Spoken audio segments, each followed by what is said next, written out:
I'm looking at you. Can you take your seat? If folks could take their seats, we're going to get started in just about a minute. She just has to be closer to me.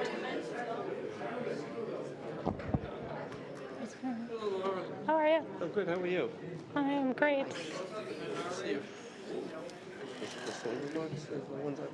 All right, good afternoon, everybody. I'm Laura Brosford, the Assistant General Manager for Accessibility here at the T. I'm so pleased that so many of you were able to join us on such a beautiful June afternoon, both in person and virtually. Before we do anything, I'm going to ask that Sophia Bell-Masterson from System-Wide Accessibility walk us through some basic housekeeping matters. Sophia? Thanks, Laura. All right, so first of all, welcome everybody. In terms of housekeeping, I have a number of things to review with you. First of all, in this room, there is no food or drink allowed except for water, so please be mindful of that. Restrooms, if you need a restroom, if you leave via the rear door that I am pointing to, it's right behind, it's probably where you came in, it's where our welcome table was. If you walk about 15 feet and then take a right and then walk about another 50 feet, you'll find the restrooms to your left. If you need any assistance finding them, there's an information and security desk on your way there, about 15 feet from the rear door there. In case of emergency, if we need to evacuate, you can exit via either doors. Please be aware that there is no scheduled fire drill today, so if you hear the fire alarm go off, it's not a drill and you should actually take it seriously and evacuate. You can do so via either door here. If you can take the stairs, there are stairs, you should take the rear door there, and there's stairs immediately to your left. If you need assistance evacuating, you can head over to the elevators that you probably came up earlier today. I will be the designated person who will meet you over there and assist with any rescue efforts, finding firefighters, etc. that is required. There is a striker chair in the rear of the room by that white pole over there. It is encased in black plastic in case we need that. There is 2 AEDs available to us should anybody need them. Who knows how to use the AED? Excellent. So look to those people in an emergency, and for those people that just raised their hands, pay specific attention to where they are. There is one at the security room right over there, and there is one in the restroom in the back of the boardroom. And finally, is there anybody CPR certified? Similar people, wonderful. All right, look to those people in case of an emergency if CPR is required. All right. So moving on from the safety briefing, I wanted to let folks know that this meeting is being recorded. This is a public meeting, it is being recorded, and the MBTA may choose to retain and distribute the video, still images, audio, and/or transcript from this meeting today. By continuing attendance with this virtual public meeting, you consent to participate in a recorded event. If you are not comfortable being recorded, please turn off your camera and keep your microphone muted, or you may choose to excuse yourself from the meeting for those of you who are sitting here with us today. All right. All MBTA activities, including public meetings, are free from discrimination. The MBTA complies with all federal and state civil rights requirements preventing discrimination on the basis of race, color, national origin, disability, limited English proficiency, and additional protected characteristics. We welcome the diversity from across our entire service area.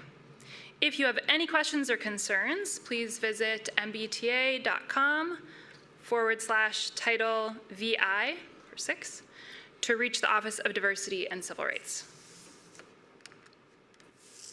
All right, Zoom interpreters, ASL interpreters. Our ASL interpreters for this meeting are Jack Terrio and Nick Dion. Thank you very much for being here, both of you. The Zoom host will spotlight the interpreter's videos. In general, to pin someone's video in Zoom, you would find the person's video in the gallery. And then in the top right corner of the interpreter's video, click the ellipses, and then click the pin option. This will keep the person's video visible on your screen.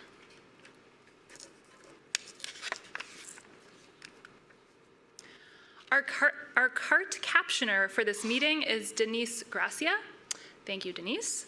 To access in the meeting controls toolbar, click show captions with the little CC. Click and drag the captions to move them where you want them in the meeting window.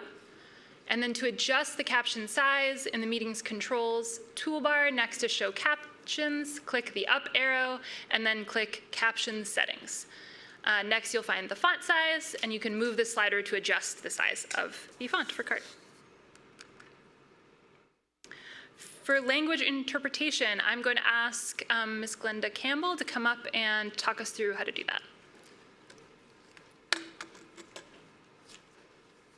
Hi, good afternoon, everyone. So we have some information available for anyone that needs Spanish interpreters. That's what I'm about to read out to you. So we have interpreters Enrica Ademagni and David Alfonso Perez. Thank you, Spanish interpreters. If you're interested in listening to the meeting through a Spanish interpretation, just you can go to your meeting webinar controls and click interpretations. There will be the language that we have available, and optional to hear the interpreted language only, you can click mute original audio. Just keep in mind, you have to join the meeting through your computer audio because you cannot listen to the interpretation if you're on your phone or if you dial in. And as a participant joining a language channel, you can rejoin the main audio channel if you unmute your audio and speak. So in Spanish, I will explain the same. Ofrecemos interpretación en español durante esta junta. Para escoger el audio en inglés o en el español, tiene que escoger el botón de interpretación, el cual tiene una imagen de un mundo o un globo. Y después, por favor, escoja el idioma que prefiere usar y oír. Y por favor, solo noten que este servicio está disponible para los que usan su computadora. Si está llamando, será un poco más difícil. Si necesitan ayuda con su interpretación, pueden venir a mí. Hablo español, inglés. Thank you very much. Thank you, Glenda. All right. So that was a lot of Zoom instructions. If you have a technical question about Zoom still or features about the meeting, you can use the chat function in Zoom to ask questions, and there is somebody designated to be monitoring the chat in Zoom to assist or troubleshoot, so they'll be getting back to you if you have technical issues that you need resolved in that manner. And with that, I'm going to turn it back over to Laura. Thanks, Laura.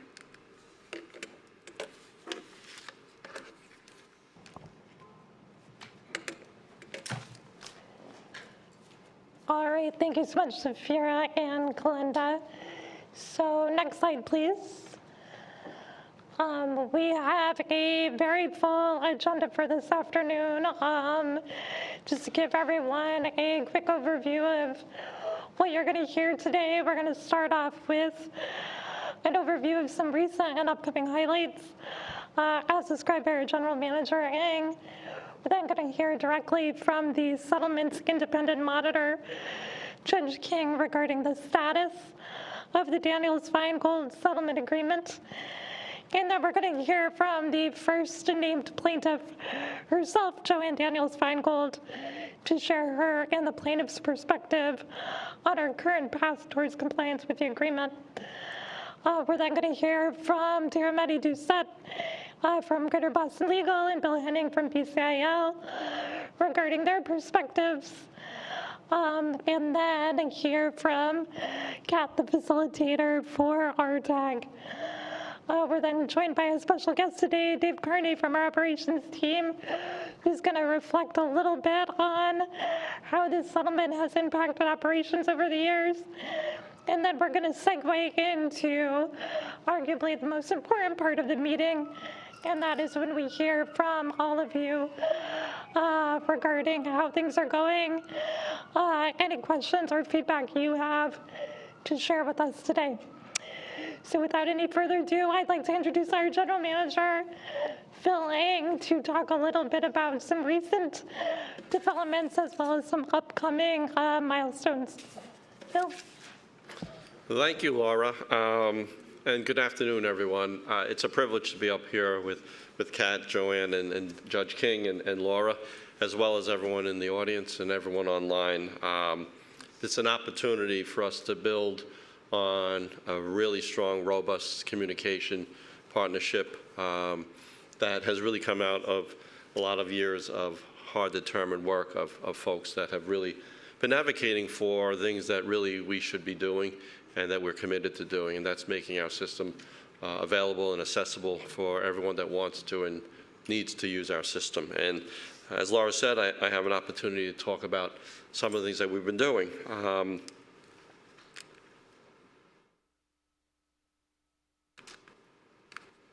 Oops. So over the last 2 years, since I've had the honor of being here at the MBTA and working with such a fantastic workforce, there have been a lot of changes, and there's so much more that we need to do, but I think these changes are important to talk about because what we're really striving for is how do we deliver more and meaningful projects and results with the resources that we have. And that's one of the things where we've challenged ourselves to be innovators, to be problem solvers.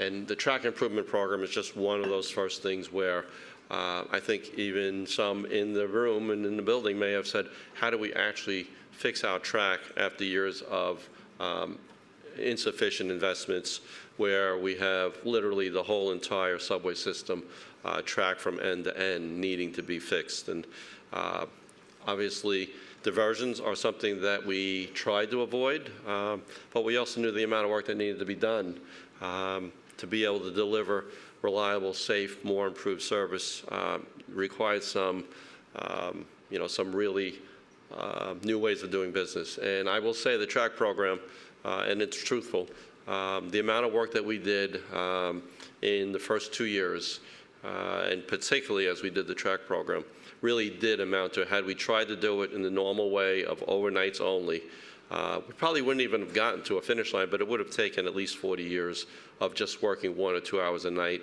The quality of the work would have been to the level that we've gotten here. And this is about delivering improvements today.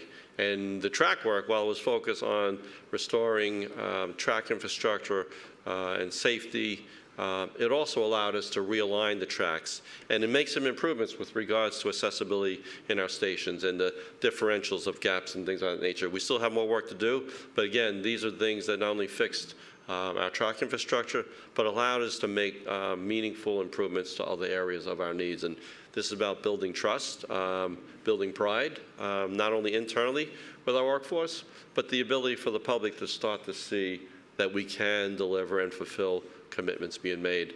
And I will also say that we did more work than we had planned, and we did it for far less than was estimated to be able to do this amount of state of good repair. We're looking at other ways to be improving our system, and this is just one of them. The ability to make advancements in our system, making it more accessible, one that can actually serve everybody that needs to. A lot of opportunity here. Earlier this year, we completed upgrades at 4 inaccessible Green Line stations on the D branch, Chestnut Hill, Elliott, Wellband, and Beaconsfield.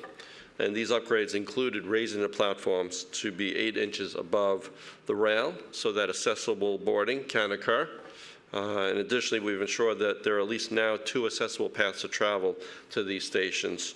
And I believe here are 2 photos of one's from Beaconsfield and one from Wayban, illustrating trains serving those new raised platforms. We're really proud of this effort. And I'm proud of the team because they found ways to deliver this sooner and quicker in shorter duration than originally anticipated.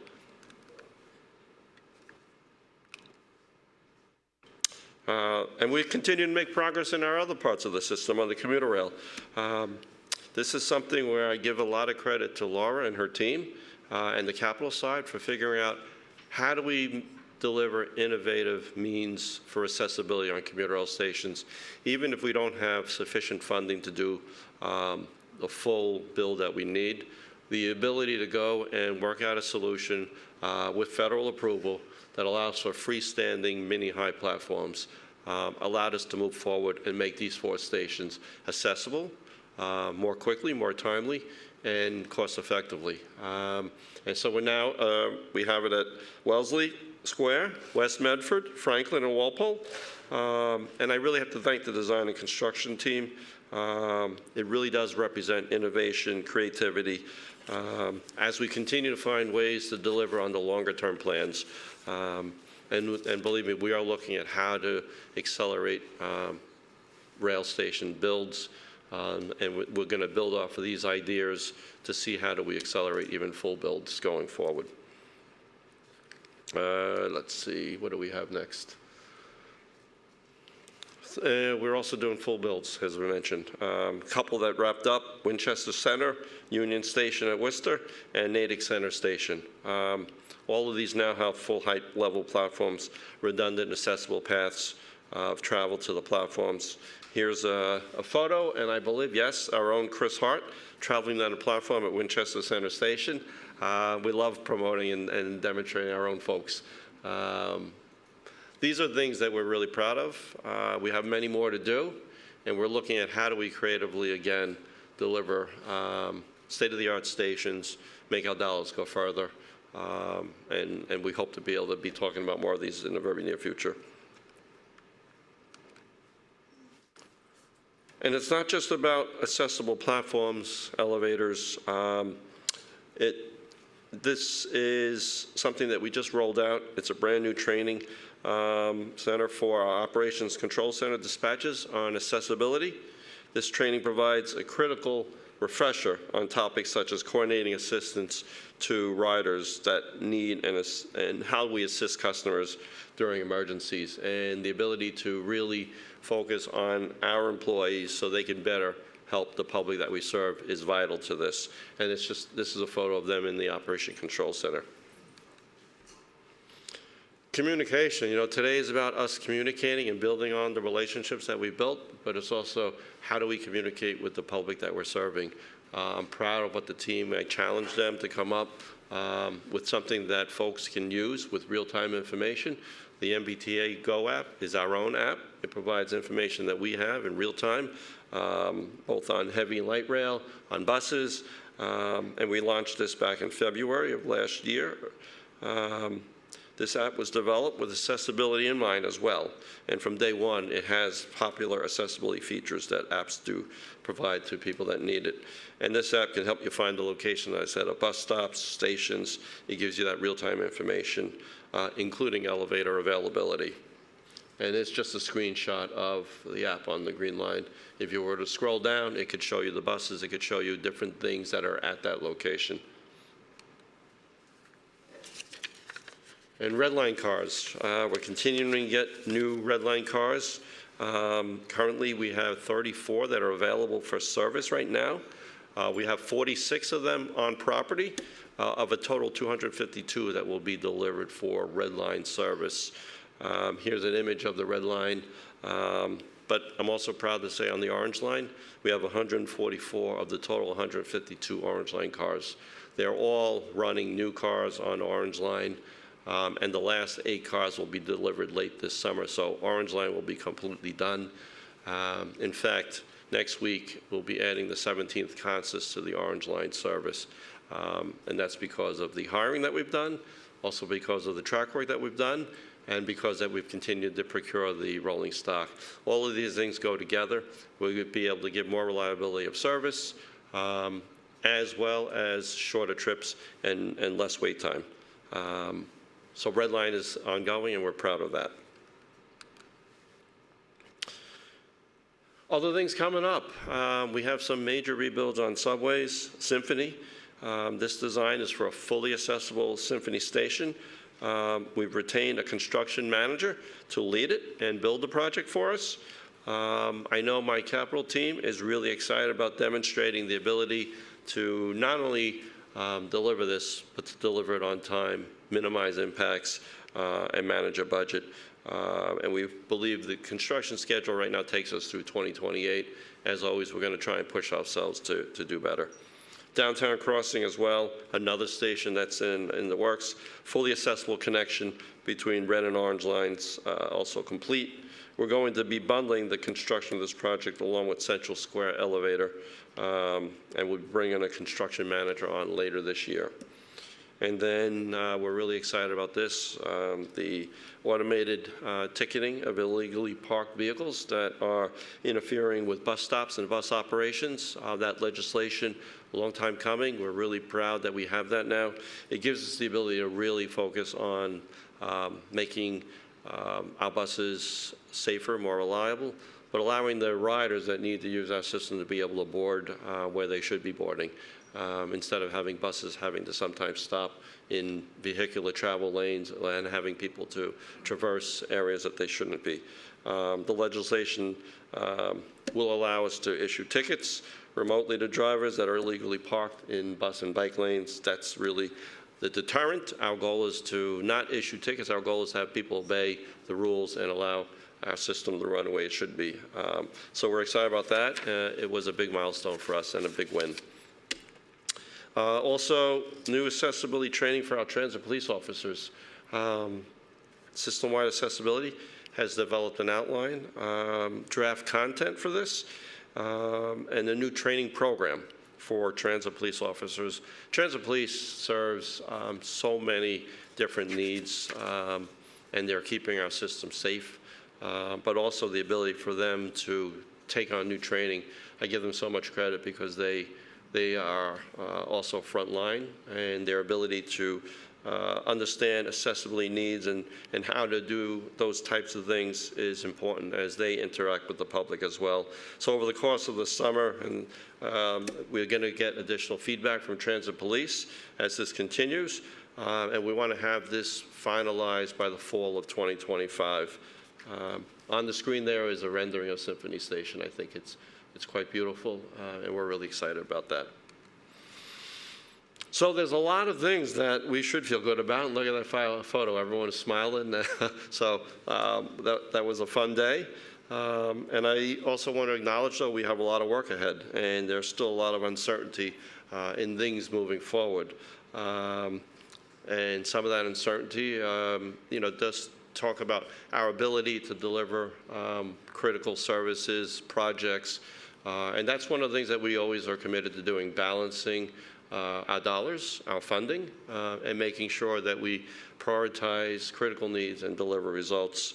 We're continuing to monitor our finances. We're continuing to try to be good stewards of public dollars because we believe the better we are at that, the more likely we are to see support for additional needs. There's always going to be fiscal uncertainty. Even in robust times, we know that there's never enough funds to do everything we want. But I assure you that our commitment is to make the best use of those dollars to deliver meaningful results, projects that make the system better for everyone, safer for everyone, accessible for everyone. And there's always ways that we could create it. It could be a project, like I said, is focused on one thing, but has benefits to other priorities. Creativity, being nimble. That's what we've been trying to demonstrate. We continue to do that going forward. And we want to be able to show that things like a mini-high platform are not just a one-time innovation, that we're going to continue to find ways to deliver things differently. This ribbon cutting at Wellesley was, just one celebration of that innovation. And that team there and the support of all the folks in this room have helped push us to be better.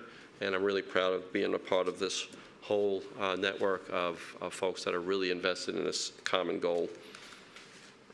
So as I look to the future, I want to talk about the past a little bit too, because so many folks have spent so much time to really make sure that the voices are being heard and the needs are being really thought about and addressed.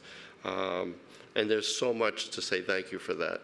I have the luxury of coming in at maybe more of the end of this, where a lot of your hard work has already taken place. But I also want to talk about in the future the commitment of the T and the workforce and the leadership team is to make sure that all of these things continue and become ingrained in our philosophy and how we do business. It's really an important component that we want to demonstrate as we make tough decisions and as we deliver projects, that our commitment to our system, accessibility, and ensuring that everyone that needs to use the system can use the system is always factored in. So while today may be a milestone that we should all celebrate, please know that the T will always continue to work as we've done through SWA and all of the departments. The commitment is from top to bottom and bottom to top. So sincere gratitude to each of the named plaintiffs, Joanne, Mick, Tom, Reggie, Andy, along with Tamarity Doucet from Greater Boston Legal Services and Bill Henning from Boston Center for Independent Living for all of your advocacy and partnership over 20 years. And that's amazing commitment, 20 years. No exaggeration to say that we would not be here today without all of your commitment, dedication, and contributions. Personal thanks to Judge King, who has provided steady and thoughtful guidance to many of us, myself over the last few years, but to so many over the last 2 decades. It's incredible. Finally, Kat and everyone affiliated with RTAG, the Riders Transportation Access Group. As we begin to transition out of the settlement agreement, we're always looking for RTAG to help continue to carry the torch of the plaintiffs forward and make sure that we are doing exactly what has been pushed for 20 years and that we don't let up. It's to help ensure the T lives up to our goal, and we welcome that. We want to be a model for accessibility for public transit. We want to be leaders, not only here in Massachusetts, but in the industry. And we are doing just that. We have so many examples that we can share with our partners across the nation. So the RTAG, I want you to know you have my full support of myself and the team as we look towards the future and continuing to work together and make sure that this partnership remains strong, not only today, but into the future. And just some of the images of the past and why the future is bright. So I just want to say thank you to everyone. And I think with that, Laura, I'm going to turn it back to you. But thank you so much to all. Truly, truly inspiring your efforts. Thank you so much, General Manager. And we definitely look forward to your support on delivering on a number of those big initiatives you mentioned. All right, speaking of that steady and thoughtful oversight we've had over the years, I'm pleased now to introduce the independent monitor of the Daniels-Finegold settlement, Judge Patrick King. Judge. Good afternoon, and thank you all for being here today. It's a pleasure to be here in person, particularly since it's been, I think probably December of 2019, before COVID, was the last time we had an in-person meeting. And so I'm looking forward to this meeting here today. And I'd like to thank the General Manager for all he's done over the last 2 years. It's an incredible amount of work that's been accomplished in 2 years. I'm particularly grateful since I'm a regular user of the Red Line. And it's like a bolt of lightning now getting from one place to another on the Red Line without any waiting between cars, so I really appreciate that. And who would have thought that your track work could all been done in 1 year? All that work is just amazing, amazing accomplishment. I'm going to try to keep my remarks fairly brief today because of the full schedule. But likewise, I'd like to thank the plaintiffs who have put so much work into this success story over the last 20 years, and also so many wonderful T employees I see that are out here today and have worked so hard. I see Dave Carney here, who's about to hang it up after 30 years of dedicated service to the T, and he's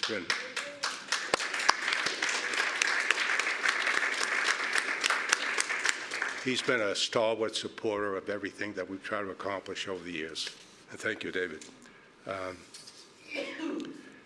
Now, the original settlement agreement in this case covered over 200 items that the T needed to accomplish. When I was appointed in 2007, I thought, well, it's going to take 6 years. How naive I was. It shows you how little I knew about how long things take. But here we are, and we're finally at the point where we're beginning to wrap up with all that needed to be done, although there is a lot more work that needs to be done. Now, the General Manager pointed out a lot of the work that's been done. Much of that work is not required by the ADA or by the settlement agreement. The MBTA has gone way beyond what was required by the initial settlement agreement. Now, in 2018, the parties sat down and decided to take another look at the settlement agreement to see what needed to be changed. And as a result of that, it was determined that there are about 47 of the approximately 200 items that needed to be completed. Since then, we're down to about 9 items that need to be completed. And I just see I have a list of them someplace here. But one of the items that needs to be completed is the municipal coordination. And I've been after the chief for some time over that because I couldn't understand why it took 18 years to coordinate with municipalities. But finally, that is moving forward. And you'll find now there's a municipal coordination page on the MBTA's website, which will assist municipalities in working with the T to deal with access problems such as snow removal from bus stops. I believe there's a meeting scheduled with the municipalities in July, and hopefully that'll be the beginning of coordination between the MBTA and the municipalities, so that the municipalities are working with the MBTA to assure that the bus stops and other locations are accessible. Now, there have been discussions in recent months about transition from my oversight to the RTAG taking over. And so I anticipate that by the end of this year, probably all the remaining items will be finished, except for probably downtown crossing and Park Street elevators, because of the complexity of those projects, the time it takes, and more importantly, finding the money to accomplish those goals. But other than that, the other remaining items are well underway to being completed, and I expect that probably by the end of the year they will be completed. Now, I know that there may be some concern that with my leaving by the end of the year, that there'll be some slacking of the progress that has been made. I don't really see that as a problem, quite frankly, and I'm in full support of, by the end of the year, transitioning to the RTAG to take over oversight of the MBTA's accessibility obligations. So I'm not at all concerned about that. And indeed, I expect the MBTA and the plaintiffs will be working with an agreement to safeguard the ability of RTAG to take any necessary action should there be any failure by the MBTA in the future to live up to its obligations. I would point out that in the 2018 amended settlement agreement, the parties agreed to, the MBTA rather, agreed to do many things that are not required by the ADA or the original settlement agreement, with the goal that eventually the system over time will be 100% accessible. Obviously, it's going to take many years to accomplish that. For example, Boylston Station, given where it's located, it's going to be very difficult to make that station accessible. But I'm confident that over time, even those difficult sites will be become accessible. I want to address a couple of the issues. One is elevators. I'm pleased that elevator performance has still continued to improve. I think the latest statistics I saw were up to 99.36. I'd like to see them get above 99.5, but with all the redundant elevators out there today, even if an elevator is down, there's usually another elevator in the station so that a customer's trip is not being interrupted because an elevator is down, which was often the case years ago. On several recent meetings, I've been concerned and expressed my concern about the fact that so many of the bus signs are no longer eligible or missing. We have a lot of college students in Boston, and apparently they like to decorate their dorm rooms with MBTA signage. They're so impressed with the quality. Unfortunately, it doesn't do much for customers who are trying to find out where they're going using the bus system. But the the MBTA has undertaken a program to survey all the bus stops using the cameras on the buses to identify those bus signs that are missing and the ones that are need to be replaced. And I believe that project is about 80% complete, and the T anticipates replacing about 900 bus signs this year. So hopefully, over time, that problem will be corrected.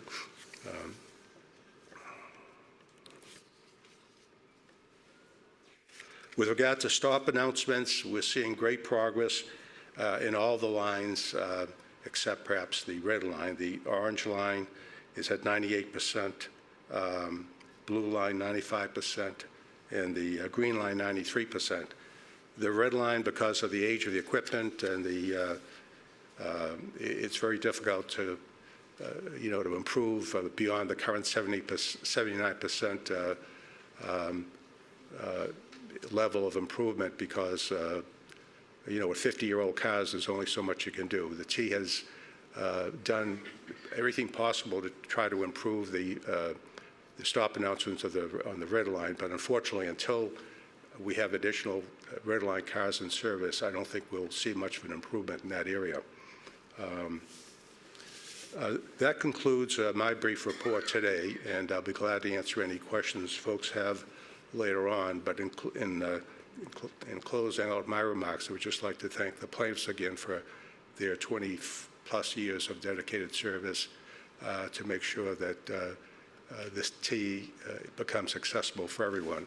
And I must say, I've traveled a great deal around the world, and in this country and in other countries, and I found some really outstanding public transportation systems outside the United States, including Tokyo, Japan.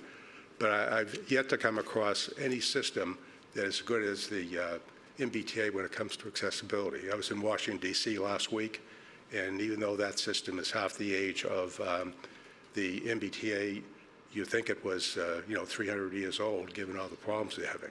So the T is much to be proud of, and I'm glad to be a part of this. Thank you.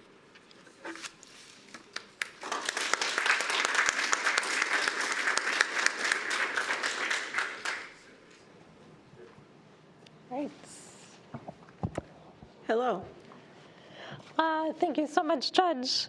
Our next speaker generally needs no introduction. Here I'd like to welcome the settlement's first named plaintiff, Joanne Daniels-Finegold, to share on behalf of the entire plaintiffs group the perspective on where things stand with the status of the settlement. Joanne? Hi, I'm Joanne Daniels-Finegold, and as Laura said, I'm the first named plaintiff in the Daniels-Finegold et al. Class action lawsuit. I'm also proud to serve on the executive board of RTAG.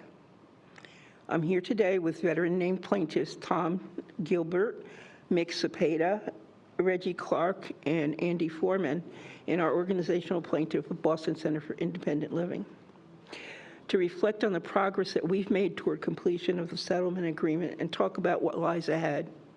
Next slide. Did the slide change? I'm just going to keep going. As many of you know, April 2026 will mark 20 years since we signed the original settlement agreement with the MBTA and began next steps of creating a more accessible transportation system for everybody in the MBTA service area. I've often said that this case will tie me to the T forever, and as it turns out, I wasn't wrong. Over the years, we've built a relationship that's meaningful and lasting. Next slide. This groundbreaking settlement would not have been achieved without the collaboration we've had with many departments at the T and the resilient partnership with System-Wide Accessibility Team. From engineering to bus operations and beyond, we appreciate every department that has played a role in the transformation of the MBTA. Over the past 19 years, we've made tremendous strides toward transportation access. So many of the original commitments from the settlement have been met and though a few remain, we're close to meeting the original goals and dedicated to continuing the work until we fulfill all other terms. We continue to hold the T accountable, knowing that the real access requires consistent attention, feedback, and transparency. Next slide. Together with the MBTA, we've worked on issues ranging from vehicle design, platform gaps, elevator uptime, and station staffing. We fought hard to bring the complaint system in-house. Each of us has something that we're especially proud of. For Tom and Reggie, it's raising concerns about bike lanes' impact on accessibility. For Andy, it's the way wayfinding has been transformed. For Mick, it's her focus is on fiercely advocating for equitable distribution of resources in her community.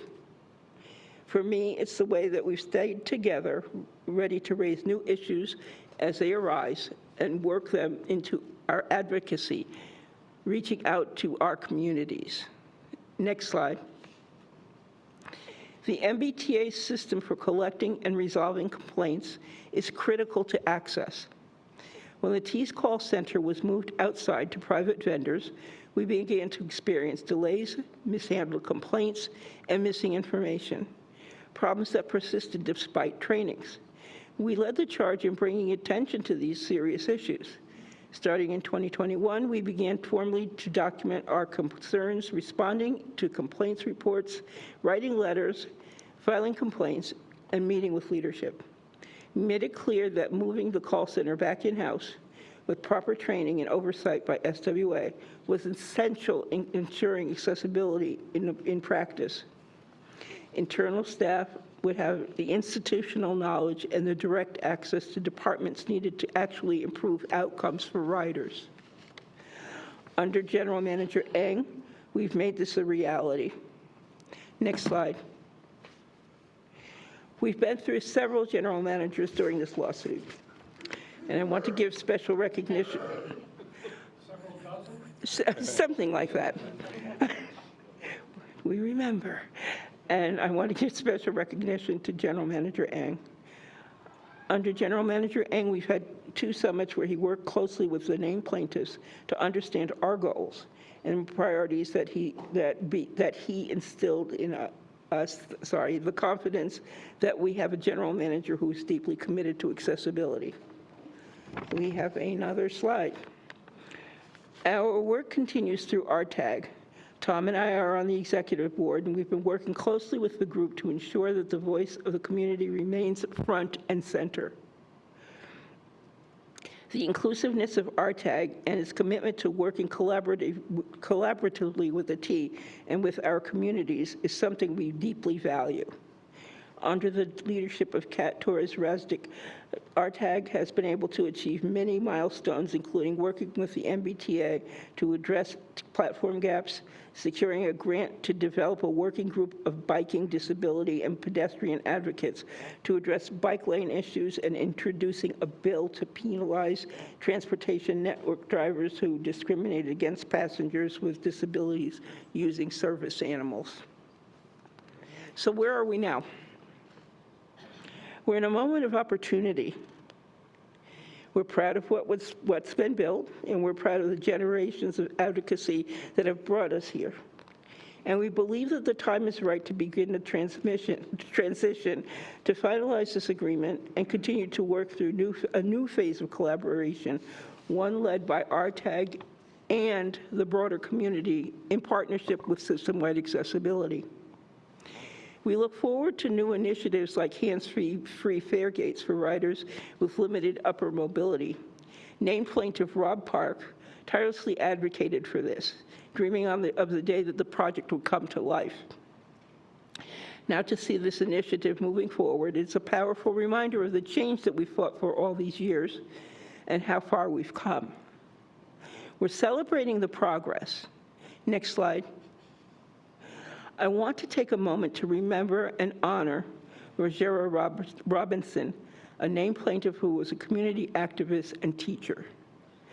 At the 2006 fairness hearing before U.S. District Court Judge Lasker, Rogera spoke about the state of the MBTA at the time.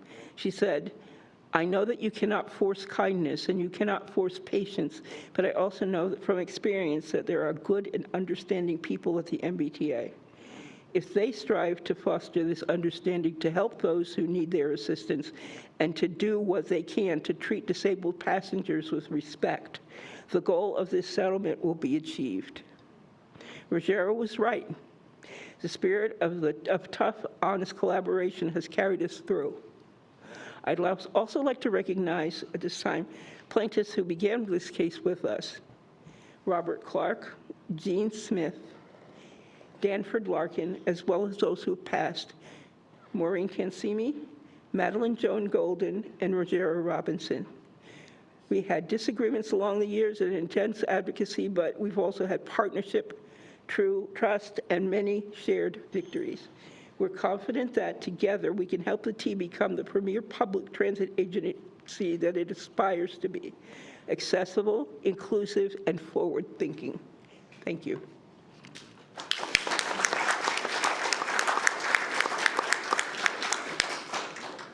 Joanne, thank you so much. So in addition to Joanne and the other named plaintiffs, it's hard to imagine we would be where we are today without the following two individuals who have been working at this for over 2 decades.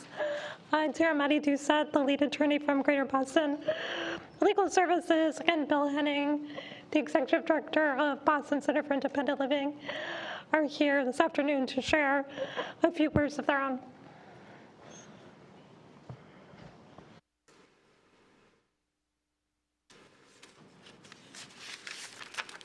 Hello. I wrote my stuff out because I was going to digress and go all over the place. And Bill will digress, okay? Absolutely. So I'm Tara Maddie Doucette, and yes, I'm from Greater Boston Legal Services, and I'm a lead attorney in the class action lawsuit. All of you call me Tara. You guys also know that I am the one who brought the case to GBLS and begged them to take it. And it was pretty clear that the ADA was on our side, so here we are. I'd like to introduce actually someone who's online. Her name is Attorney Majda Abbas. She's a health and disability rights lawyer, and she has joined our team. So I just wanted to let you all know that. So I've been working on community transportation access issues since the late 1990s. I can tell when the years I put into the case by the age of my kids. They were tiny and they're adults, moved out of the house now.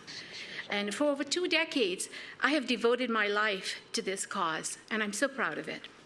And I'm pleased to be standing here with the named plaintiffs and our organizational plaintiff, the Boston Center for Independent Living, as we recognize our successful partnership. And you'll hear that word over and over: collaboration, partnership, community.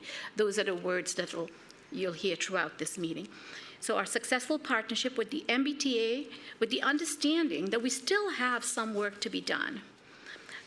I want you to know that the named plaintiffs are your fierce class representatives, and fierce they are.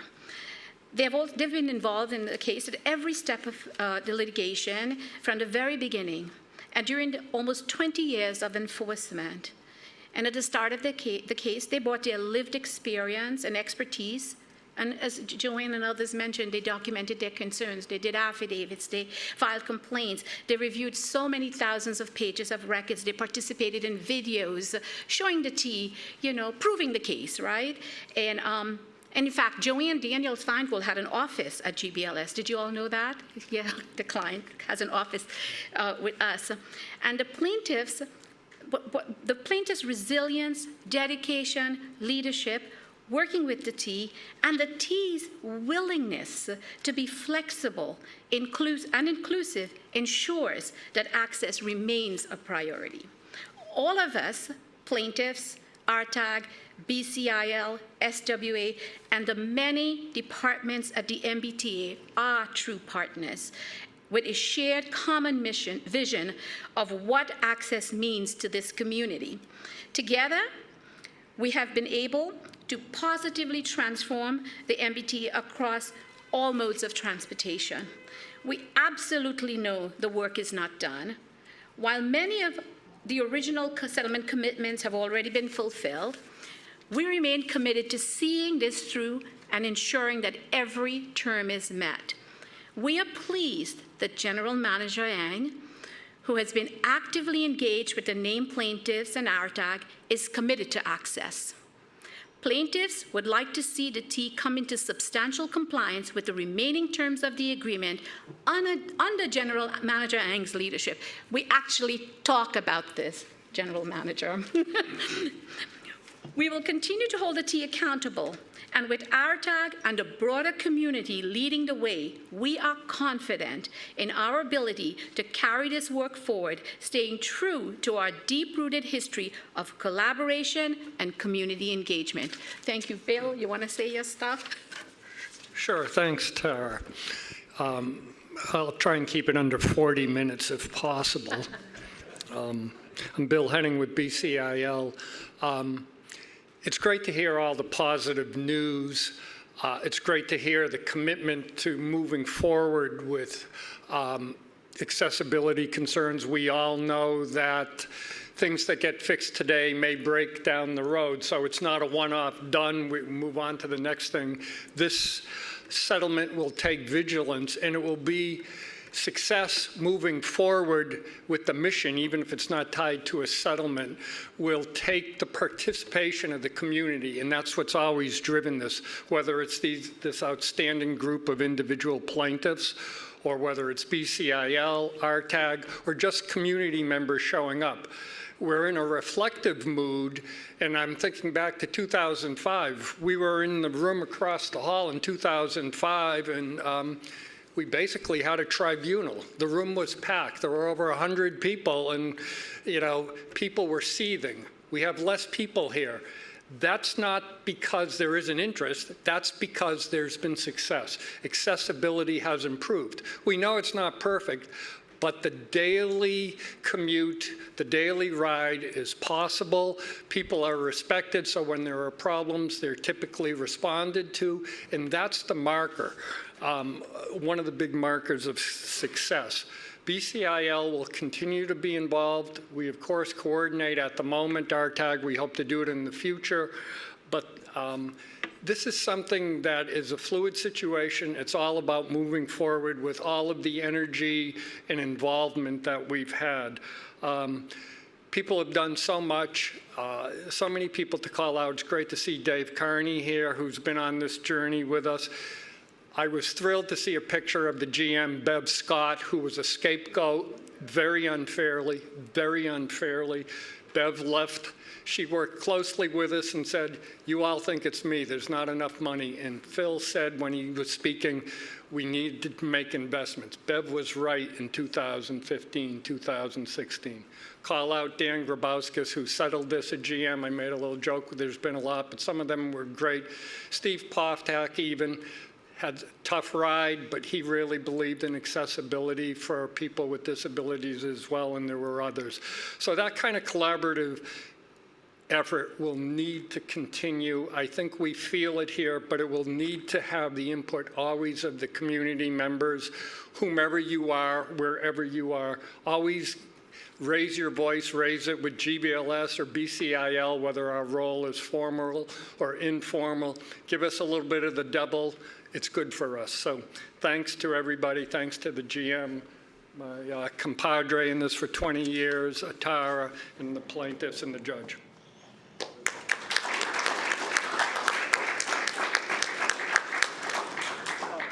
And I absolutely remiss system-wide accessibility.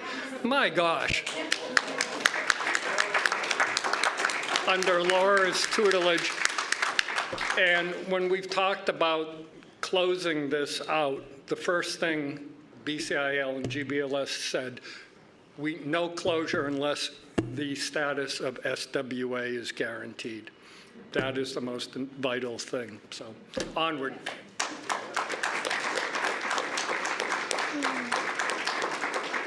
All right, Bill, Tara, thank you so much. So you've heard a number of our speakers today talk about the importance of RTAG, that is the Riders Transportation Access Group, and the fact that as the judge transitions out of his role as independent monitor, that they will be really stepping into the role of oversight with respect to our remaining settlement terms and our ongoing compliance in general. So I'm really pleased here that we've got Kat Torres-Radisic, who is the facilitator of RTAG and who has breathed so much life into the group over the last year, and is here to talk about what the future looks like. Thanks, Laura. Hi, everyone. Good to see you. So I am going to start with the next slide. Okay, great. So just to start with a definition and a mission of RTAG, since some of you may be new, but RTAG is a community-based advocacy group that advises the MBTA on transportation matters impacting people with disabilities and older adults, with the complete understanding that all people with disabilities must have every opportunity to be fully participating members of our community. RTAG holds monthly public forums. Now, recently, they have been hybrid, so taking place from this room exactly, where riders can provide input and feedback regarding accessible public transportation. We meet with the MBTA, the Department of System-Wide Accessibility, and the RIDE, the MBTA's paratransit service. Although they were not part of this settlement agreement, we do advocate for a more accessible paratransit system as well. Next slide, please. So RTAG plays an active role in advocating for accessibility improvements by working closely with the Daniels-Finegold plaintiffs and community members. This collaboration ensures that the MBTA continues to make progress towards becoming a model for accessible public transportation while honoring all commitments under the settlement agreement. RTAG's work will continue beyond the life of the settlement, promoting transparency, equitable and inclusive service delivery, and fostering public trust in the MBTA. By empowering riders with disabilities, RTAG enhances decision-making and ensures public resources are used efficiently and equitably. Next slide, please. So I'm going to talk a little bit about some current efforts and future efforts to strengthen RTAG. So for current efforts, to build membership, we've been conducting outreach campaigns, including tabling and distributing flyers to attract new members. I've been attending close to one outreach event per week, depending on the week, and being able to meet people in the community and recruit them to RTAG. And many people don't know about RTAG or the history of the settlement, so it's been exciting to be able to explain where RTAG came from, talk about the plaintiffs group and the work that's been done and the importance of strengthening and diversifying this group moving forward. Internally, the group is implementing processes to establish more inclusive decision-making structures, and we also work to maintain consistent communication through newsletters to keep all members informed and engaged. Next slide, please. And some future efforts to strengthen RTAG, which is the most important. Looking ahead, we plan to enhance our visibility and impact by organizing public events that raise awareness and encourage community engagement. The group also aims to build coalitions by partnering with aligned groups to achieve shared goals, thereby strengthening collective advocacy power. And RTAG is committed to clarifying its vision and goals to ensure it remains responsive to the evolving needs and concerns of the community it serves. Next slide, please. So this is a question I'm going to leave with all of you, and hopefully you will have some input when we get to the discussion period in a little bit. I would really love to know what the community is looking for from RTAG in the future, and we will, continue to have that conversation, and there will be more opportunities to share your feedback as well. Next slide. And here's some information on how people can get involved. We will, share this information in the chat as well. You can contact me, the RTAG facilitator, at 978-893-8100. I feel bad I don't have that number memorized yet. Still, it's been 2 years. It's fine. You can email rtagboston@bostoncil.org, or you can sign up for our newsletter online, which is honestly probably the best way to stay in touch. We send out, again, monthly newsletters with updates on the work that we're doing, if there are any action items that we could use your support with, and information on future meetings. And you can visit the MBTA RTAG website to learn more. And if anyone's here in the audience today who wants to sign up for the newsletter and hasn't yet, feel free to find me after the meeting. Happy to help you with that. And I think that's all I have. All right. Yeah, thank you so much. All right, I'm now going to ask Dave Carney to join us. So as folks have heard, Dave Carney, who is our Chief of Service Delivery within our operations team, just recently announced that he will be retiring after 30 years of service in November. I have to mention that Dave is one of the very, very first people that I met and worked with when I joined the T back in 2007 and started my career here. And we were able to work really closely together along with all of the plaintiffs on the development of our first full-day accessibility training for bus operations. And Dave has been an incredible partner and friend throughout that entire period of time. Given that the lawsuit was filed back in 2002, it's not surprising that there aren't that many people left within the agency who remember what it was like prior to the settlement and our work together. And we thought it would be a great opportunity to have Dave reflect on some of those changes. Dave? Thanks, Laura. And thank you, Laura, for all that you do when it comes to keeping our feet to the fire. You're really great at it, and you're very gracious, as are your staff. We all know that we need to keep doing better, and it's great. So the proudest day of my life as an employee of the MBTA was when they decided to settle this lawsuit. Doing the right thing was just such a big lift to so many employees who knew that there were so many problems out there and people that really could not use the system that they needed more than anybody else. So Dan Grabowskis, hats off. One of the absolute best just for this reason. And all the other general managers in between who have continued to support and push the operations folks to do better, and design and construction and all the others. So I really want to, just say what a, great job they've done. It's been hard for operations. Not only was it a proud day for me, it was like, oh my God, how are we ever going to do this kind of a day, right? When we got to see what was actually in the settlement, our jaws dropped, right? Everybody agreed, yes, these are the right things to do, but how in the heck are we going to do them?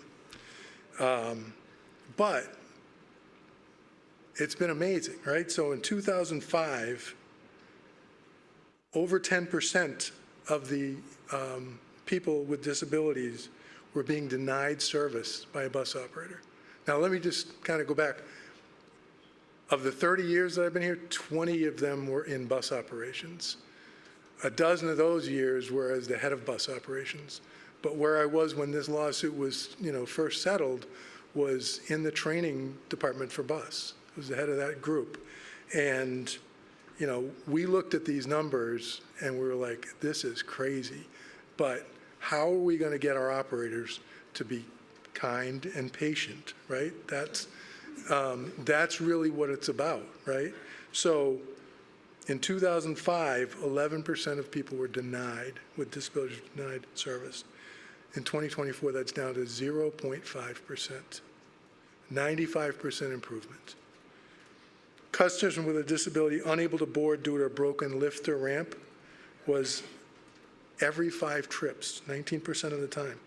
2024, down to 0, 100% improvement. Operator refusing to lower the kneeler, such a simple thing, it's just on the dash, right? 11% of the time they refused, now it's 0. Destination signs missing or incorrect. This says 15% of the time. It was a lot worse than that. It was horrible, right? And even when you could see it, they were so dim and, some of the dots were missing. It was terrible. Now it's down to 3%. And wheeled mobility devices not being secured with 4 straps, 91%, right? And now it's down to 13%.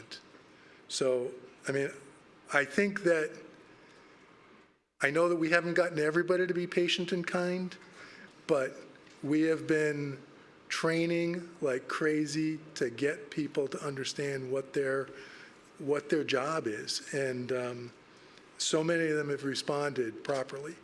We thought at the time we were training them properly.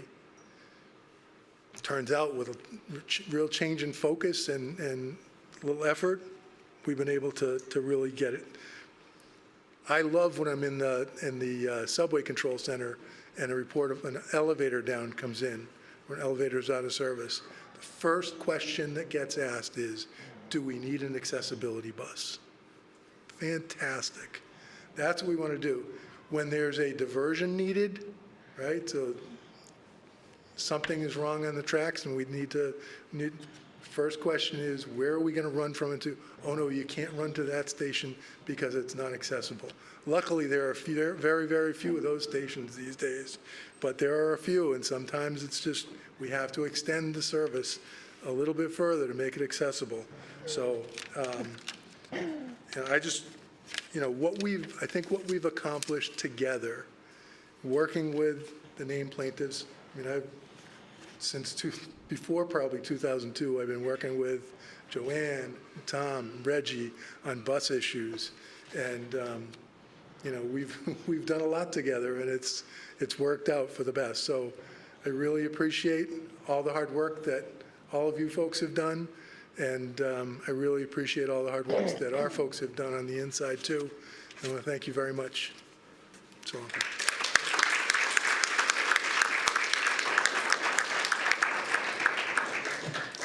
All right, Dave, thank you so much again for your leadership and your friendship. But don't put your feet up just yet. There's a lot we want you to do between now and November. Okay, I am anxious to segue us to the feedback session, but before I do that, next slide, please. I just want to share a few ways that you can learn more about all of the good things happening here at the T in terms of advancing accessibility. If you're here with us today in person, you may have picked up our latest initiatives report, which covers several dozen major accessibility projects currently in the pipeline. If you are with us virtually, and so folks are aware, we've got about 60 folks with us virtually today, which is great. You can find that same report by going to mbta.com/accessibility-initiatives. The other thing I want to plug here is that even though we've got a lot of great stuff happening and there's been so many improvements made, we have no doubt that you are going to run into challenges out on the system occasionally. And if you do, we really want to hear about them so we can take action. Best way to do that is to call our main call center at 617-222-3200 or by filing your feedback on our website. And to do that, you go to mbta.com and select the Contact Us tab at the top of the page. All right, and without further ado, I am going to invite Safira Bell Masterson back up to the front to help us facilitate the feedback portion of the day. Safira? Thanks, Laura. All right. So it is time to hear your questions and comments. Before I get into that, I just have a few quick instructions to make sure that everybody knows how they can participate in this portion of the meeting. So for virtual questions or comments, there's a couple of ways in which you can raise your hand. First of all, you can use the Zoom controls, typically found at the bottom of your screen, and click reactions and then click raise hand. And that's why I have my computer here. I should be able to see it and be able to call on you from there. You can also use a keyboard shortcut. So there's two ways to do that depending on whether or not you're using a Mac or a Windows device. If you're on a Windows device, you can hit Alt-Y. If you're using a Mac, you can use Option-Y, and that will also raise your hand or lower your hand for you. And if you're on the phone, you can press *9 to raise your hand and then *6 to unmute yourselves. If you are in person, please raise your hand or otherwise indicate that you'd like to ask a question.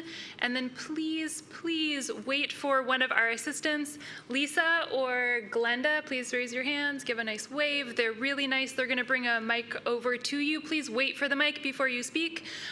They can hold the mic for you or you can hold it yourself. That's your choice. If you are using ASL, please stand if you're able to when you're making your comment or question, and we may ask you to adjust your location if our interpreters can't get a good view of you so that they can interpret back out.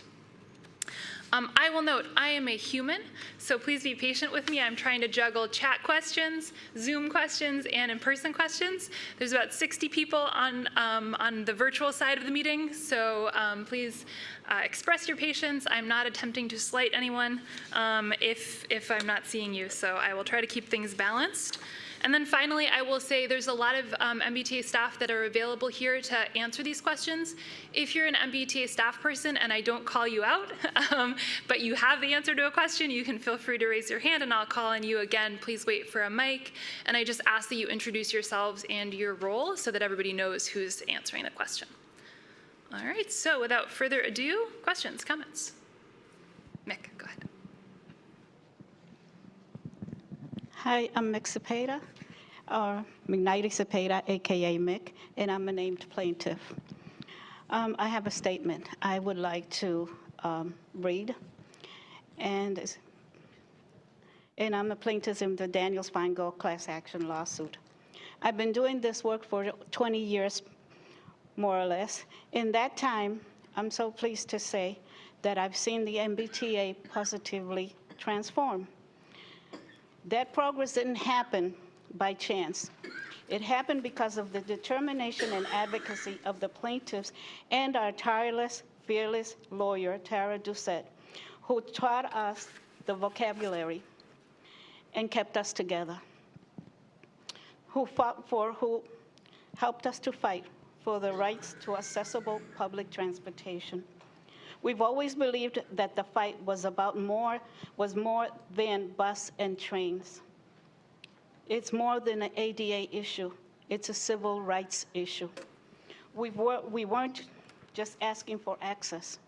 We were demanding equity, and we're not done. I know we're moving closer to fulfilling the terms of the settlement agreement, but we still have work to do. I believe our continued collaboration with the T, especially system-wide accessibility, will ensure that one day the T will meet all the terms of the settlement agreement. The next generation needs to know the history, the struggles we faced, the victories we fought for, and the voices that made it possible. Some of those voices are no longer with us, but each one added a grain of knowledge to build something stronger. Without them, none of this may have ever happened. That's why we must keep this history alive, because protecting our progress means remembering the power we've always had when we raise our voices together. Thank you.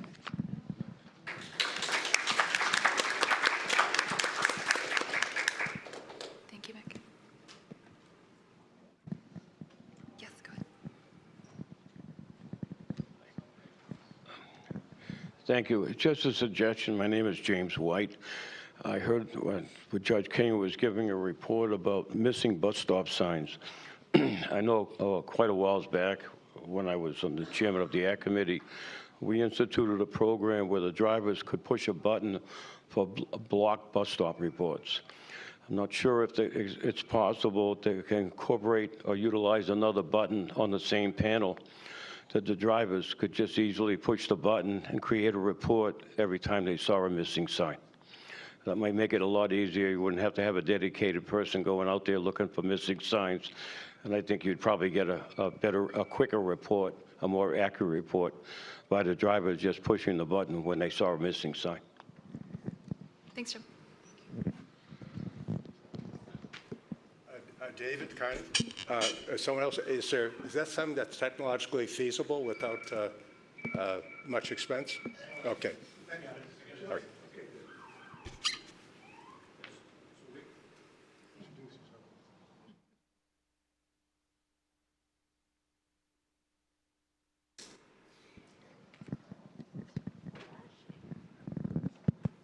I'm Jeff O'Gorman, Division Chief in Bus Ops at the T, and we actually already have that on our buses now. So we do have that capability. It's already been added. Thank you for saying it. It's been a few years since. Good to know.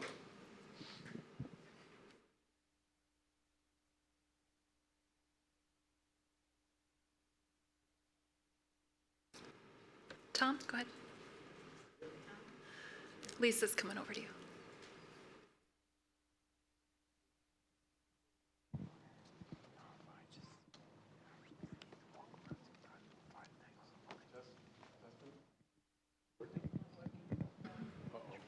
Battery must have gone. I think this one has a good battery. Okay. Okay. I have a question. This is Tom Gilbert on the RTAG Executive Board, and also a named plaintiff. I have a question in general about in regards to stop announcements, especially on the red line and the green line. I've noticed lately, and actually Reggie and I have noticed this on some of the new cars. Some of the outside speakers for the external destinations are not working, and I think occasionally I come across a car here and there where the locator doesn't work. This is on the 1900 cars on the red line, and I'm also wondering too. This is something else that Tara and I have noticed, that on the blue line, the external speakers on the blue line never worked. So when you hear when the destination goes off, whether it's for Bowdoin or whether it's for Wonderland, you don't hear any of the destination announcements outside the car before you board. And then on the green line, on the 1900 cars, you never hear the outside destination on those cars when you're inside the tunnels. So I'm just wondering, because this is all for people that are visually impaired, like Reggie and I and Andy. These things are really important to have external destinations to be able to hear that come off the cars. So not always does the subway speaker system in the subway always works. So when you have the destination announcements on the cars themselves, it's a good backup. So we not only do we know what destination it is, but also to know where to go towards where the doors are. It's an extra enforcement along with the locators that are on the cars. And one more thing on the green and blue line, the announcements are not always consistent as far as like when it goes like next stop Revere Beach, but then it won't say entering Revere Beach. And then therefore you won't hear the door announcements that are announced on one side or the other side of the car. So my suggestion is to do what they're already doing on the red and orange line cars now, where it'll say like next stop and then the entering stop, it'll say the right and left doors consistently. So if let's say the automatic announcement system makes an error, it'll say that either the doors on the entering station or the arriving at the station, or the doors for the next stop announcement. So I'm just wondering, I think there just needs to be a lot of work done in that area to be sure that when we're boarding, that we have a system that works when the station announcements and the station itself fail. So I think it'll be a good it'll be a good reinforcement for us to be able to work towards, especially especially with the green and blue line, because like I said, with the blue line, like Tara and I have noticed that I'm not sure if a lot of the outside speakers on those cars ever did work. They got them in 2006, so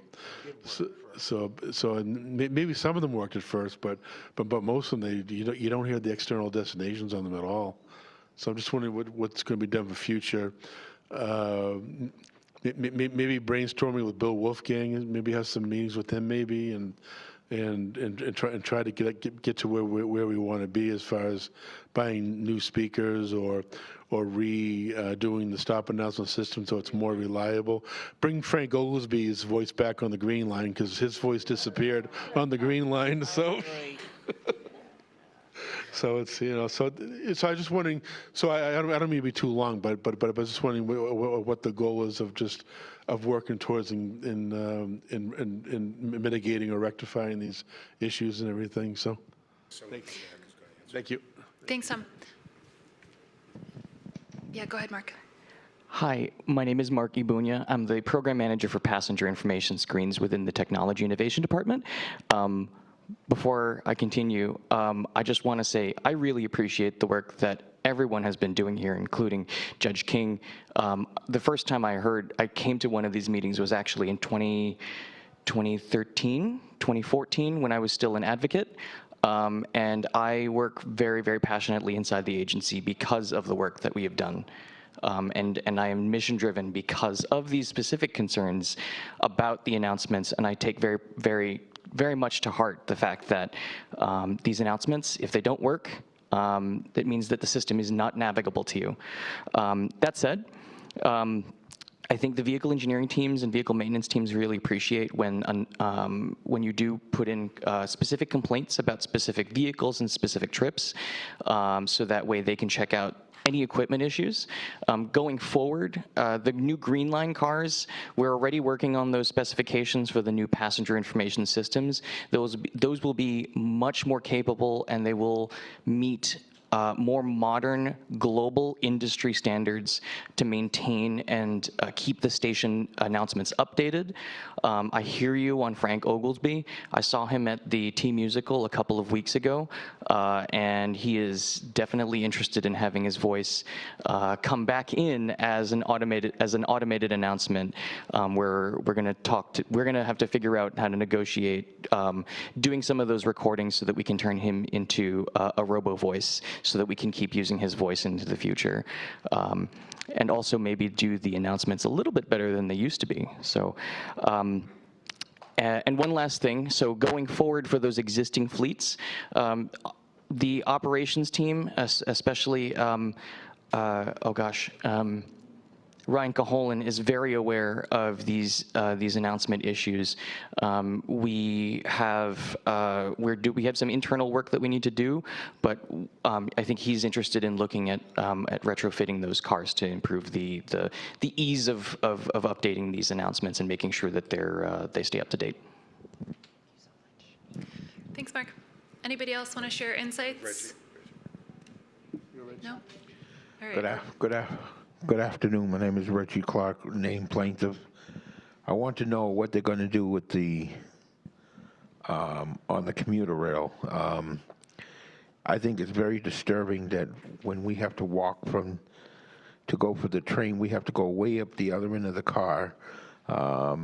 Never had to do that before, but we're doing it. We're doing it now and everything, and it doesn't give you enough time to get there.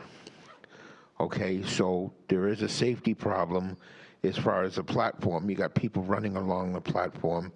There's no railings on the side, so you can trail to make sure no one will knock you off if there's no train there, you know. I think you have that at North and South Station, and at Porter Square, they have the gap that's real bad there. So when you go up the other end of the platform on the top, there's a safety problem. But if you get on in any of the other cars, it's easy to get on there because it's you don't have to walk so far to get off the train, you see? So I want to know what's going to be done. I haven't heard anybody addressed it. Thank you. Thanks, Reggie. Just to clarify, are you talking about at North and South Station when only the first couple cars of a commuter rail train are open and so you have to walk down the length of the platform to reach them? He means if you're at North, I think it's more at South Station, Reggie, wouldn't you say? It was more. Or well, I think it's at North Station as well. I've noticed it myself that they don't bring the trains close enough up to the end of the track, so you end up trailing.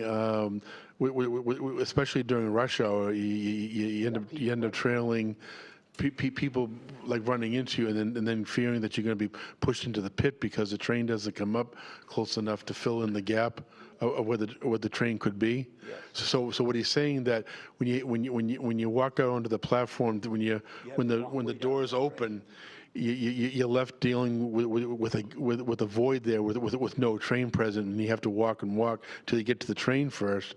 But then you got to trail the train to get to the car you're going into. So what Reggie is saying is that North and South Station need to put in some safety fences if the train isn't going to pull all the way up to at the end of where the terminus area is, but to have a safety fence or a safety barrier there that you can trail along so you don't get pushed into the pit when trying to get to the train and everything. Because he's fearing that not so much off rush hour, but during rush hour, you get other people pushing and being rude, and all it takes, because I know Reggie uses a sport cane, and all somebody on a scooter or an e-scooter or a bike. Some people ride their bikes on the platform. It's ridiculous, and to bang into Reggie, and he goes into the pit, and God forbid, that's not good. So they got to install safety fences or safety barriers if the train's not going to pull all the way up towards where the door is when you come out onto the platform. So that I think Got it. Thank you very much. That's much clearer. Is anybody here able to address that?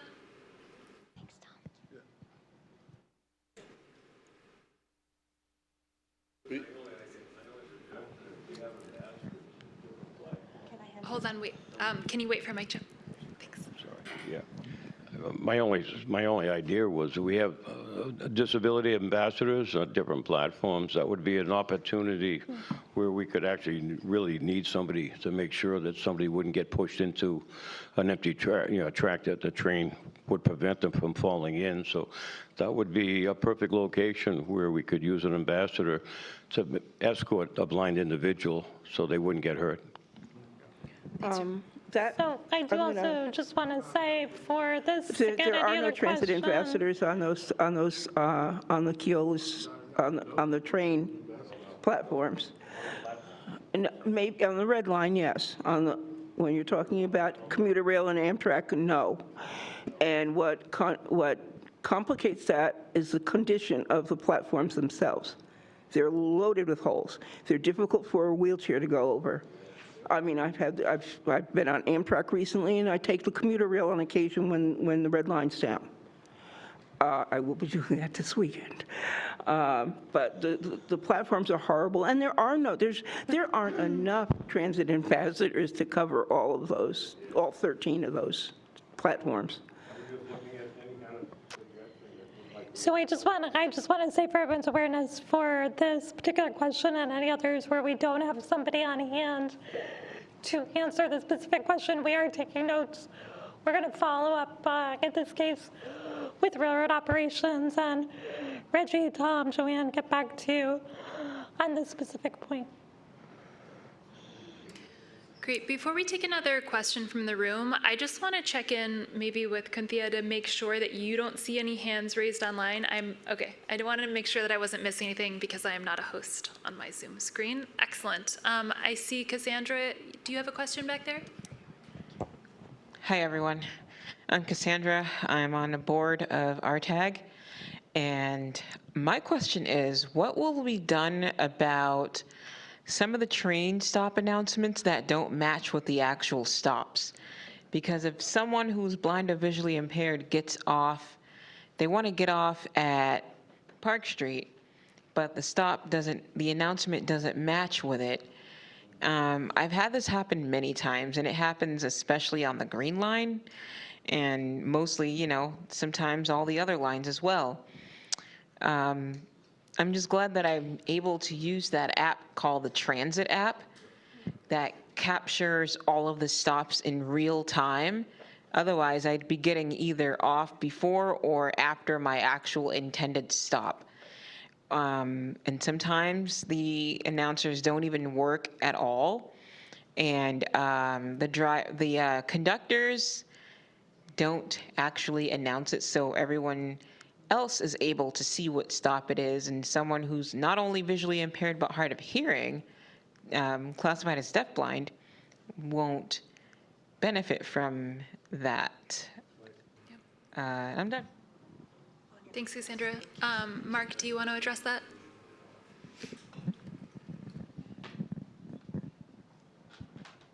I appreciate that feedback.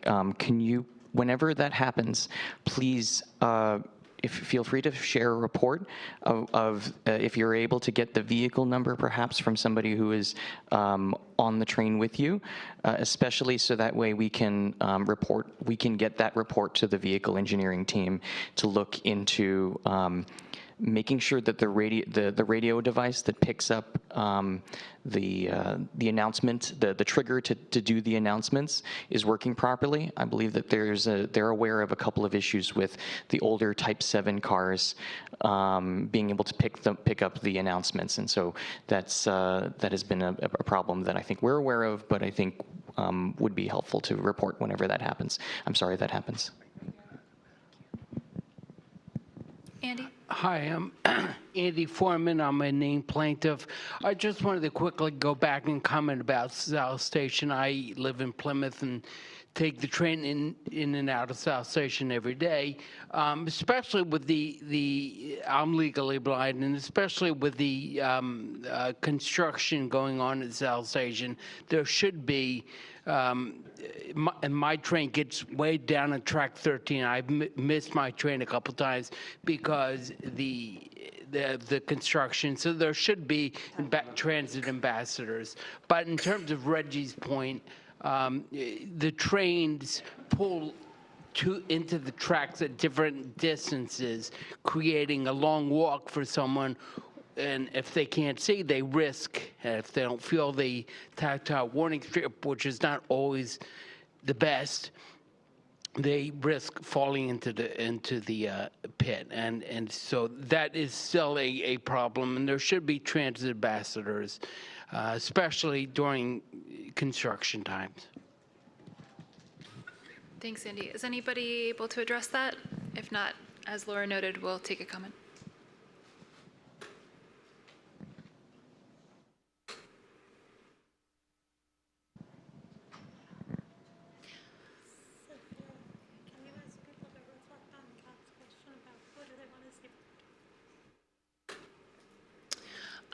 So I do want to remind folks that Kat, our lovely RTAG facilitator, asked a question in their presentation about what they would like to see from RTAG.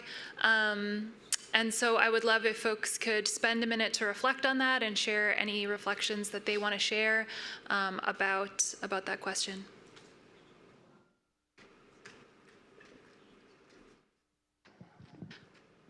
Is it working?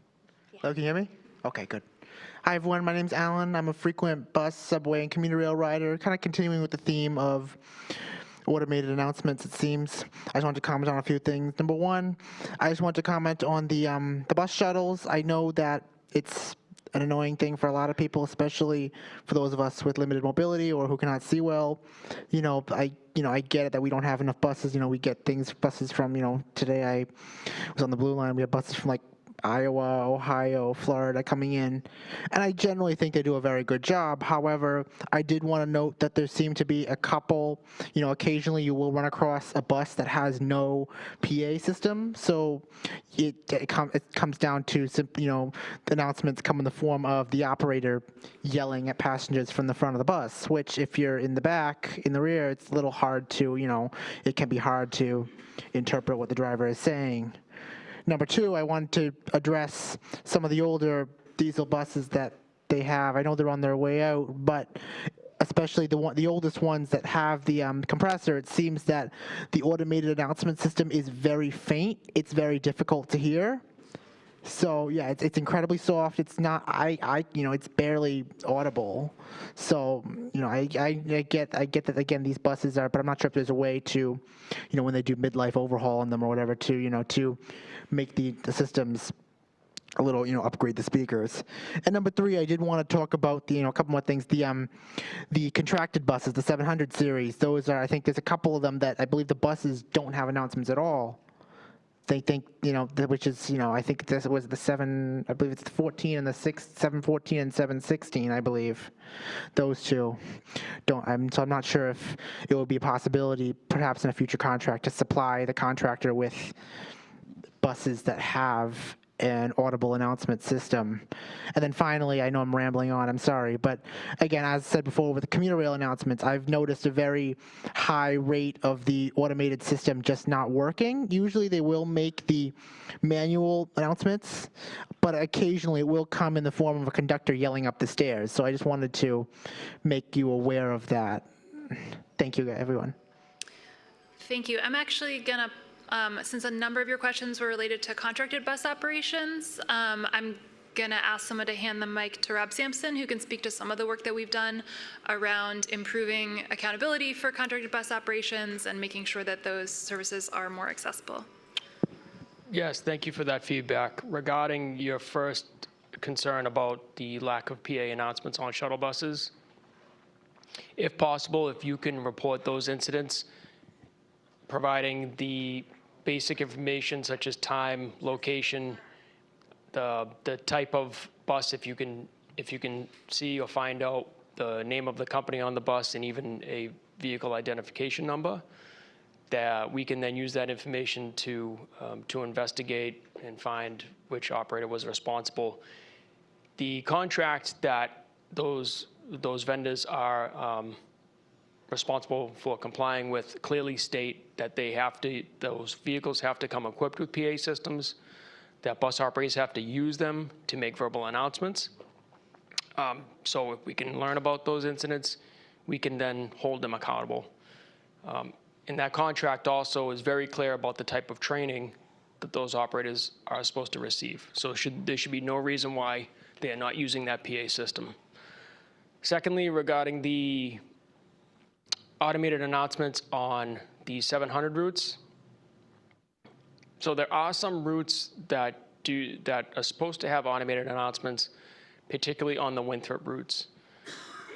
As for the other routes, I will have to before I commit to an answer here, I'd rather follow up just to make sure I have my facts straight. But I believe part of the reason is there are not clearly defined bus stops on every one of those routes. But that's not necessarily the only reason. So let me dig into that a little bit deeper.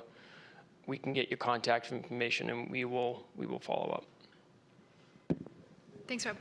I'll also say on the commuter rail automated announcements, our monitoring program finds the same thing that you do on many of our trips when the automated systems don't work. Again, I think this is a bit of a broken record, but if you can report it with as much detail as possible, that does help us. I will say that when our monitors find that an automated system isn't working, the Keolis team who runs our commuter rail system digs into it to determine whether or not it's a maintenance issue with, for example, the speakers, or if it's more of a digital programming issue or a crew issue. For example, if they're not logged into their automated systems, their train doesn't know what announcements to make. So in order for us to figure out the root cause and investigate and remediate those root causes, it does really help. We do take those customer complaints very seriously and investigate them. So I know it's another thing for you all to have to do.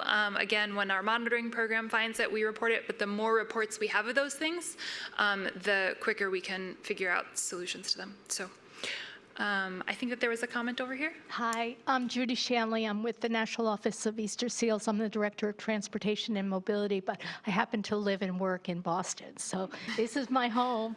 This is a question directed to Kat. Boston is often perceived nationally as an innovator, bringing in new service, different types of service. It becomes part of the public transit system, things like Waymo, the shared ride. How is your group involved in informing these new innovations that are coming on board so they're universally designed from the get-go and not having to retrofit anything? Yeah, that's a great question. I think some of what I'm proud of in the past couple of years is getting RTAG's name out and being able to strengthen and diversify the group, which has allowed other organizations to know about RTAG and proactively reach out when they are developing new apps and programs and services. We have worked with a couple of external agencies that are developing certain software and programs. We've been able to give them input during the design phase. And I think that there's been some as well who have reached out to the MBTA to try to gain input and are often referred to RTAG or speak to both people at the System-Wide Accessibility Department and people on our RTAG executive board. But we're always open to speaking with folks who are unrelated to the MBTA but are working on transportation accessibility because we know that that can impact our transit here in Boston. And yeah, happy to reach out to anyone or be connected with anyone. But I know at least that our RTAG e-board and community members are always open to providing input and feedback. Thank you. First of all, I want to thank the folks who are the plaintiffs, because over 20 years ago, I did not have any disabilities. Today, I am legally blind, but I still have some eyesight. First of all, I want to address the problems at Back Bay. I take the Needham Heights line. The trains show up on the signs as track 1, but then they get switched to track 3. There are no announcements of that. People who ride the Needham Heights train, they know that. The second thing is, when the trains are really late on the Needham Heights line, I have called the call center. They don't know anything. They have to wait for dispatch. The people upstairs, they don't know anything. Really bad communication in the 21st century. I want to congratulate the crew that cleans the bathrooms at Back Bay. They are immaculate. They are unbelievable. On the other hand, Forest Hills Men's Room should be shut down. And if I was a health inspector, that bathroom would have been closed 20 years ago. It's disgusting. Next question, why are there no public bathrooms at Ruggles? If you need a bathroom, you need to know where the bathrooms are at Northeastern University. Guess what? I do. Okay? There should be bathrooms there. Put in portable potties. It's better than nothing. I try to avoid South Station at all costs. Can't see the sign, and if my hearing aids don't work, which happens a lot, unfortunately, can't hear them. There's no ambassadors ever there. Many times there's no police there. There are other issues I'd like to discuss, Mr. Eng, offline because they have nothing to do with this lawsuit. Thank you very much. And once again, thank you to the plaintiffs, because my life is better because of what you did over 20 years ago. Thank you. I just wanted to respond to 2 of those points. First, regarding the announcements around track changes at Back Bay. I don't know if you've had the opportunity to experiment with the new MBTA Go app that GM mentioned at the start of the meeting, but one of the features we're most excited about is that it will provide real-time updates on track changes, something that we've never been able to do well with station boards and with station staff alone. So if that may be an option for you, I would recommend trying it out. Otherwise, you're doing the right thing in terms of checking with staff and asking for updates. But again, I'd highly recommend the app. The other thing regarding Ruggles is about to go under a major rehab, including upgrades to some shuttered restrooms. So those won't be open tomorrow, but those will be coming. So keep an eye on that. But thank you for being here today and sharing all this feedback. Can you wait for the mic? Thank you. Unfortunately, because of my hearing aids and my hearing loss, I didn't hear most of what you just said. So we'll take it offline later. But in the 21st century, whatever you said about bathrooms, I disagree. Yeah, we can catch up after the meeting for sure. I disagree. You can put portable bathrooms in there till you rehab the station. The fact that there's no bathrooms there today, and I'm mobile. I know where the bathrooms are at Northeastern. I have to walk across the street to Huntington Avenue to use the Marino Center bathrooms. And I'm sorry, there's no excuse in the 21st century that you can't put in portable potty bathrooms till the building is rehabbed. Because we all know that's going to take a long time. Thank you. So just to clarify quickly our restroom policy. So first of all, there is a restroom at Ruggles. There's actually a restroom at most of our MBTA stations.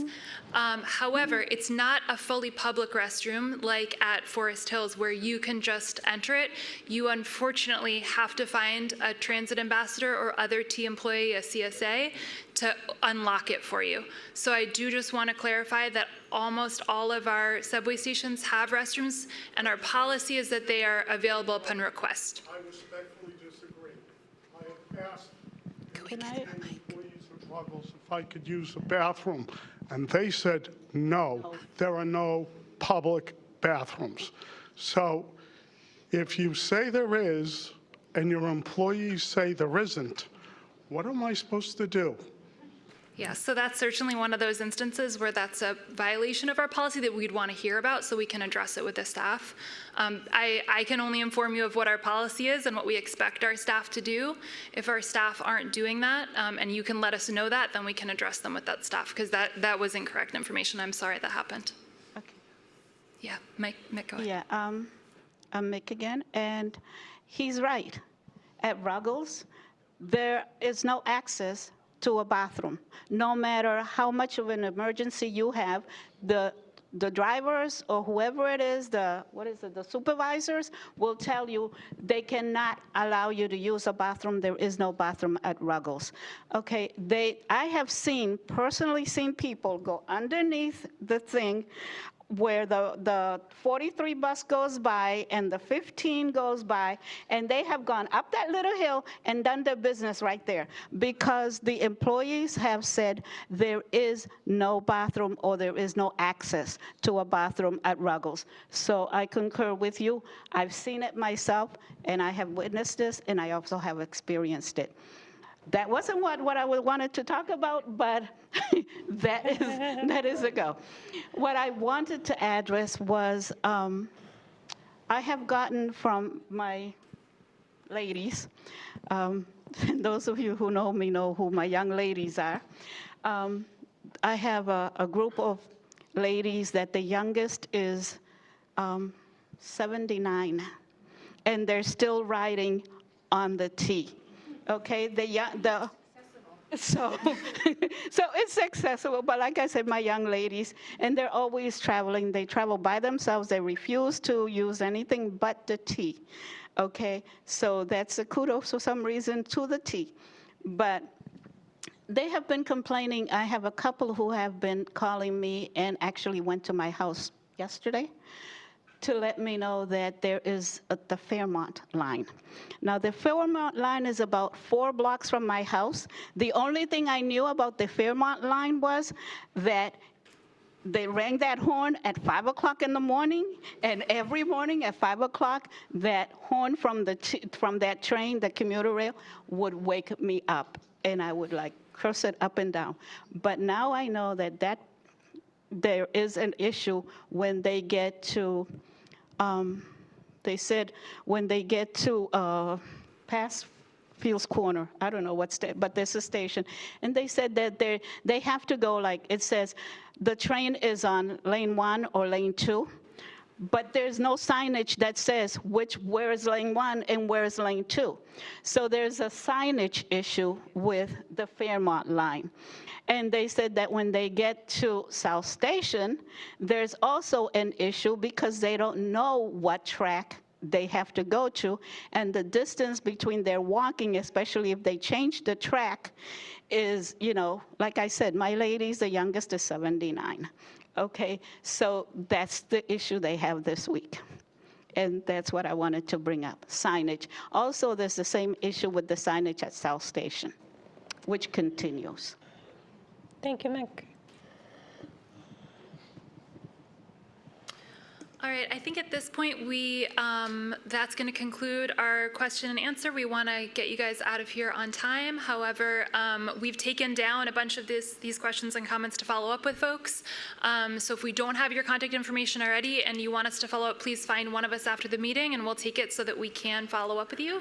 And with that, I'm going to hand it back over to Laura for closing remarks. Sure. Before I turn it back over to the judge, I just wanted to acknowledge that putting on these hybrid meetings takes a lot of work, and wanted to thank many of the people involved in making this afternoon a success. Jen, Nicole, Sphera, Lisa, Catherine, others from my team. Cynthia, thank you so much for your mastery with the slide deck, and of course all of our presenters today.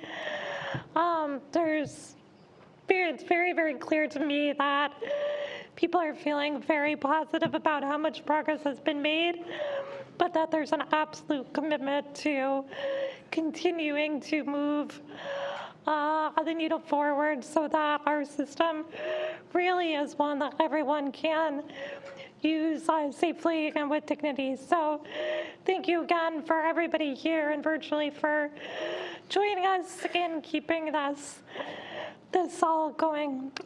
Judge, do you want to say a couple? Yeah, I'd just like to wish everyone a nice and healthy summer. Our next public meeting is scheduled for December 10th, and it'll be both in person and virtual. All right? Thank you. All right. Thank you, everyone. Thank you.